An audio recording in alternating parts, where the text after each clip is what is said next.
그동안 우크라이나를 향한 군사적 지원을 방해해왔던 미국의 하원공화당 일부가 태도를 바꾸면서 러시아 우위의 판세도 상당히 바뀔 것으로 보입니다. 특히 미국은 당장 우크라이나에 필요한 3가지 무기를 집중 지원하면서 전쟁 판도를 완전히 뒤집을 수 있을 것으로 예상이 됩니다. 지금 상황을 와이타임스가 추적해 봤습니다. 지금 시작합니다.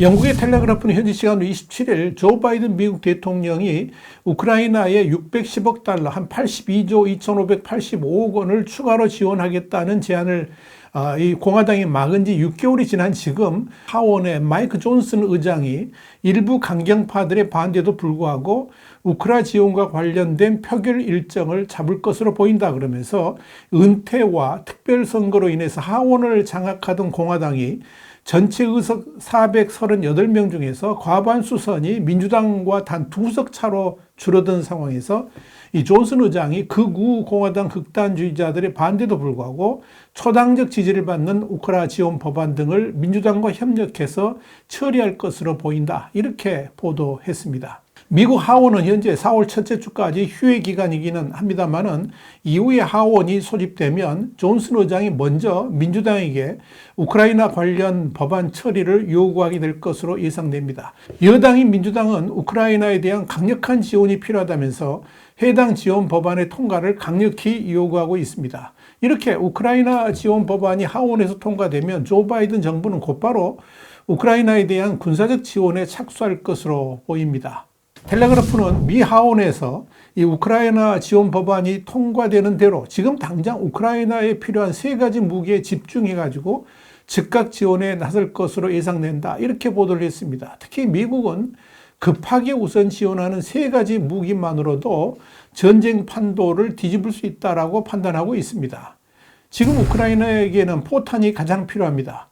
러시아가 우크라이나에 대한 광범위한 전쟁을 벌인 첫 18달 동안에 미국은 우크라이나 포대에 포탄을 공급하는 주요 공급국이었습니다. 미국은 그동안에 총 200만 발의 포탄을 지원했습니다. 그중 절반은 미국 군수품 비축고에서 바로 나왔고 또 나머지 절반은 미국이 한국에서 조용히 구입한 것으로 보입니다. 이 포탄과 다른 곳에서 추가로 공급받은 탄약으로 우크라이나 포병은 전쟁 첫 1년 반 동안에 하루에 약 10,000발의 포탄을 계속 발사할 수가 있었습니다. 이는 전쟁 초기 몇 주 동안에 러시아가 탄약 비축량을 대부분 소진한 후에도 러시아 포대에 맞설 수 있는 충분한 양이었습니다. 그러나 미 하원 공화당의 우크라이나 지원 반대로 미국의 군수물자 공급 중단이 장기화되면서 작년 말까지 우크라이나의 일일 포탄 배급량은 3분의 1로 줄었습니다.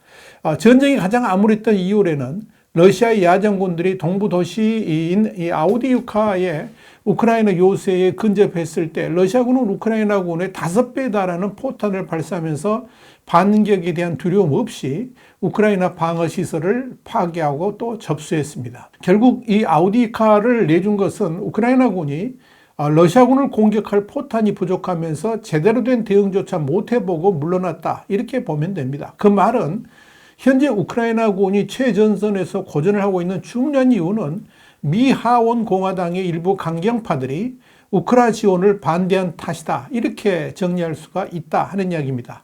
미국도 지금 마음이 급합니다. 미 육군은 펜실베니아에 있는 기존 공장을 보완하기 위해서 텍사스에 새로운 포탄 공장을 건설하고 있습니다. 이 공장이 완공되면 육군은 2022년 생산량보다 6배 증가한 한 달에 약 7만 개의 포탄을 생산할 수 있게 될 겁니다.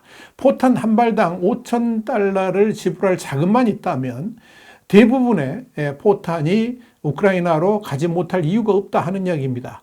유럽연합의 포탄과 별도의 체코 이니셔티브와 결합해가지고 미국에서 포탄을 긴급하게 선적하게 되면 우크라이나는 더 넓은 전장에서 처음으로 지속적인 포병 우위를 점할 수 있게 될 겁니다. 이런 포탄 지원이 당장 우크라이나 전쟁의 판도를 뒤집을 수 있다 하는 이야기입니다. 포탄 지원과 함께 우크라이나에 시급하게 필요한 무기 체계가 바로 패트리엇 방공포대와 이 포대를 위한 미사일입니다. 미국산 패트리엇은 우크라이나 최고의 방공 시스템입니다.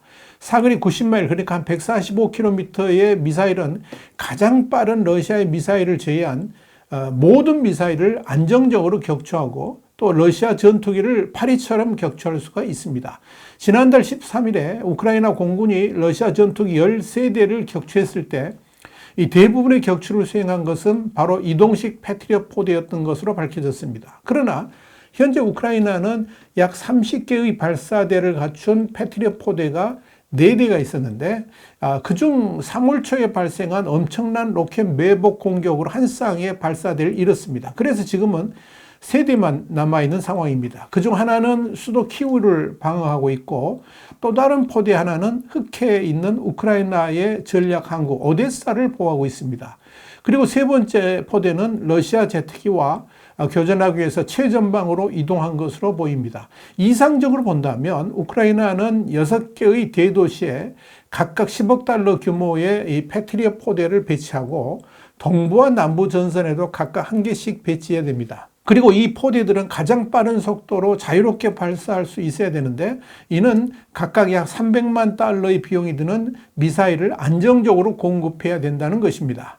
이렇게 우크라이나의 패트리엇 전력을 2배 또는 3배로 늘리게 된다면 우크라이나가 최전선 상공의 통제권을 되찾고 우크라이나 도시에 대한 러시아의 미사일 공격을 무디게 할 수 있는 최선의 방책이 될 수 있을 겁니다.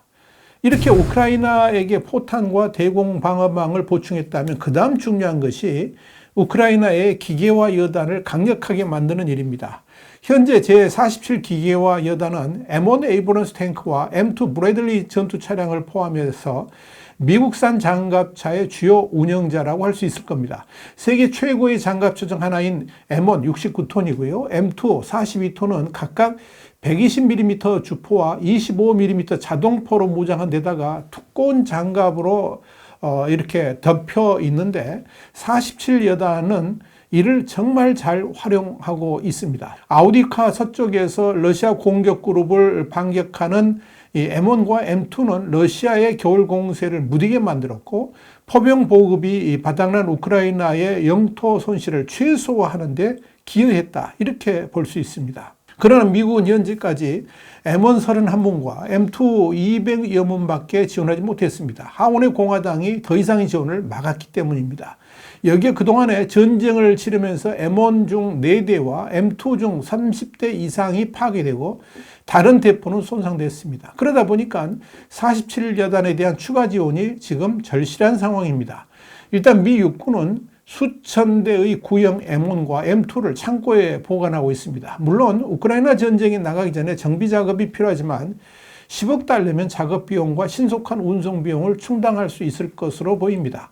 존슨 하원 의장이 우크라이나에 대한 미국인들의 압도적인 지지에 굴복해가지고 마침내 표결에 붙이게 된다면 이 국방부는 수백 대의 탱크와 전투 차량을 우크라이나 군대에 신속하게 지원할 수 있을 겁니다. 한편 제이크 설리번 미국 백악관 국가안보 보좌관이 현지 시간으로 20일 우크라이나 수도 키우를 찾아서 미국의 군사 지원 패키지가 우크라이나에 당도할 것이다. 이렇게 밝혔습니다. 설리번 보좌관은 이날 안드리 에르마크 우크라이나 대통령 비서실장을 면담한 후에 공동 기자회견에서 바이든 미국 행정부의 군사 지원 예산안이 의회에 장기간 계류 중인 것과 관련해 가지고 우리는 이 일을 완수할 것이다. 이렇게 말했습니다. 이에 그는 나는 우리가 플랜 A를 달성할 것이라고 확신한다 그러면서 우크라이나를 위한 지원 패키지에 대해서 하원에서 강력한 초당적 지지를 얻을 것이다. 이렇게 강조했습니다. 이렇게 미국의 우크라이나 군사 지원은 무르익어 가고 있습니다. 그 말은 압도적이었던 러시아군의 우세도 이젠 달라질 수 있다는 것이고 전쟁 판세도 완전히 급변할 것임을 말해줍니다.